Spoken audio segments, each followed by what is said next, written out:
সূরা কাউসার পড়ে হাতের বৃদ্ধাঙ্গুলে ফু দিলে যে কেউ আপনার বাধ্য হয়ে যাবে। এটা পবিত্র কোরআনুল কারীমের একটি সূরা। পবিত্র কোরআনুল কারীমের ভিতরে ছোট্ট একটি সূরা হচ্ছে সূরাতুল কাউসার। অনেক সময় আমাদের স্বামী আমাদের কথা শোনে না। অনেক সময় কিছু মায়েরা, কিছু বোনেরা আমাদেরকে ফোন দিয়ে থাকেন, হুজুর আমার স্বামী পরকীয়ায় লিপ্ত হয়েছে, আমার স্বামী বিভিন্ন মেয়েদের সাথে কথা বলে থাকে। অনেক সময় প্রবাসী ভাইরা আছেন, তারা বলেন আমার স্ত্রী আমার কথা শোনে না, আমার স্ত্রী আমার টাকা নিয়ে ফুর্তি করে অন্যদের ছেলেদের সাথে কথা বলে, কিন্তু সে আমার কোনো কথা শোনে না।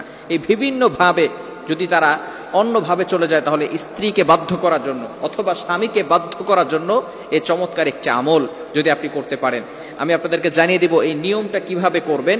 আবার অনেক সময় সন্তান কথা শোনে না, অফিসের বস শুধু আপনার উপর অত্যাচার করে, জুলুম করে, নির্যাতন করে, যার কারণে আপনি কঠিন বিপদের ভিতরে পড়ে আছেন। যদি আপনি এই আমলটা করতে পারেন, অবশ্যই আল্লাহ তাআলার পক্ষ থেকে সুন্দর একটা ফলাফল আসবে। 21 দিন এই আমলটা করবেন। আমলটি করবেন কিভাবে আমি আপনাদেরকে ভালো করে বলে দিচ্ছি। প্রথমে আপনি ওযু করবেন, পবিত্র অবস্থায় থাকবেন, অবশ্যই পবিত্র থাকতে হবে। এরপরে আপনি ফজরের নামাজের পরে অবশ্যই ফজরের নামাজ পড়বেন, কারণ ফজরের ভিতরে বরকত রয়েছে। ফজরের নামাজ পড়ে আপনি পবিত্র হয়ে ওই নামাজের স্থানে যদি আপনি পড়তে পারেন আলহামদুলিল্লাহ ভালো, আর যদি সেখান থেকে উঠে অন্য কোনো কাজ করেন, তারপরে ওযু অবস্থায় যদি সেখানে বসেন কোনো সমস্যা নাই, পড়তে পারবেন। আপনি প্রথমে ওযু করবেন, ওযু অবস্থায় সেখানে বসবেন, বসার পরে একবার সূরা ফাতিহা পড়বেন, এরপরে 4 কুল পড়বেন, কুল ইয়া আইয়ুহাল কাফিরুন, কুল হুয়াল্লাহু আহাদ, কুল আউযু বিরাব্বিল ফালাক, কুল আউযু বিরাব্বিন নাস। এটা পড়ে আপনার বুকে ফু দিবেন এবং পুরো শরীরকে মাসাজ করে দিবেন, আপনার শরীর বন্ধ হয়ে যাবে। এরপরে আপনি 3 বার দুরূদ শরীফ পড়বেন। আমরা নামাজের ভিতরে যে দুরূদ শরীফ পড়ি, এই দুরূদ শরীফ 3 বার পড়তে হবে। এই দুরূদ শরীফ 3 বার বলার পরে এরপর আপনি আউযু বিল্লাহ বিসমিল্লাহ সহকারে সূরা কাউসার পড়বেন 21 বার। কতবার? সূরা কাউসার 21 বার পড়তে হবে আউযু বিল্লাহ বিসমিল্লাহ সহকারে। 21 বার পড়ার পরে আপনার এই বৃদ্ধাঙ্গুলটা এই যেখানে আমরা করগুনি 1 2 3 একের জায়গায় রেখে এরপর আপনি এটাকে মুষ্টিবদ্ধ করবেন। এরপরে আপনি সূরা কাউসার 21 বার পড়ার পরে সেখানে ফু দিবেন। ফু দেওয়ার পরে যাকে আপনি বাধ্য করতে চাচ্ছেন হালাল ভাবে, অবশ্যই হালাল ভাবে হতে হবে, হারাম ভাবে করলে কিন্তু হবে না, অবশ্যই হালাল হতে হবে।